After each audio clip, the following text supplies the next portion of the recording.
until maybe 5:45. What advice would you give to a teenager who's struggling with anxiety or depression in relation to social media and cell phones? Well, that's a great question. There was a new research came out just this year that said in the last 10 years, anxiety depression has doubled in adolescent children.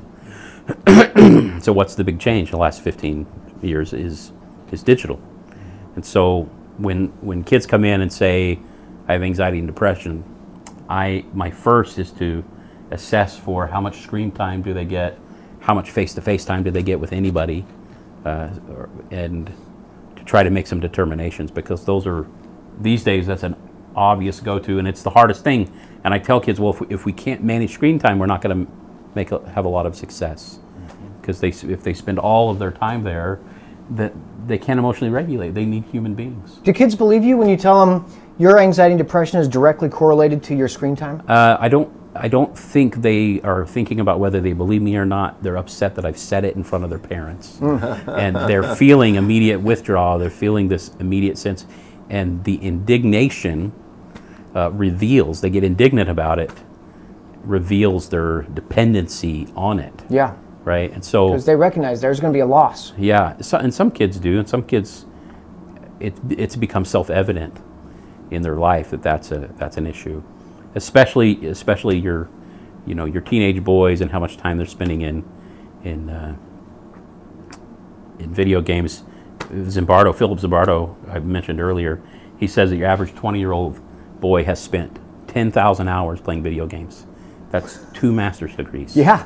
Right. Yeah. And that's good research, and it comes out of his book called The Demise of Guys. It talks about what's happened to men and boys. Yeah, it makes me think of the book The Tipping Point. It says you have to have 10,000 hours of anything to be an expert in it. Exactly. Well, they're expert at being isolated and depressed, overstimulated. What I think is hilarious is you ask these guys what they want to do for a living. They say, well, I want to be a video game designer. Right. Yeah. And I think, they're experts. They know exactly what good ones look like and bad ones don't, probably. Yeah.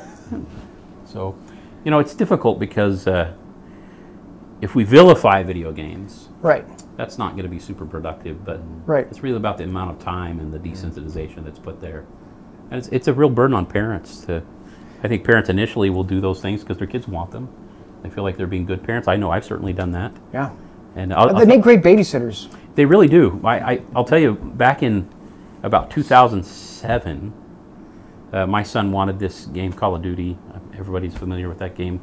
And I remember we bought it for Christmas, right? And he played, I played with him, and we're about a week in. I had the whole week off of work, and I sent him to bed, and I played all night long. Yeah, right. And the next morning, I gave that game to my wife. I said, do not let him play that game any time. And over the years, we got smart, right? Yeah. I was getting more educated in my work, and we finally said, okay, you can play that game. You can only play with friends, never alone. And so what that eventually became was a Friday night with 3 other guys and some girls, and they hang out and have pizza, and they're playing the game, and they're yelling and screaming and having a time. So it became a social event. Social things, yeah. Right? But that isolated play, that singular play, that always-on relationship, because nowadays they play video games and they've got a headphone on and they're talking to 20 strangers who live in London or wherever, Iowa, yeah. Right? The amount of stimulation is profound. Yeah.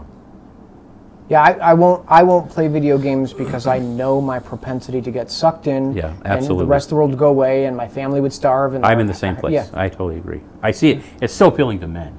Yeah. I mean, I know girls play video games too. Visual, spatial, but mechanical, the conquering and the adventure. Yeah. It's so alluring. We love that stuff. Yeah. It's right side of the brain, right? Yeah. Awesome. Dan, thank you. This has been great. My pleasure. Jerry, did you have one more question? Good. You're good. Okay. Okay. Well, we've kept you longer than we said we would, so thank you. Thanks.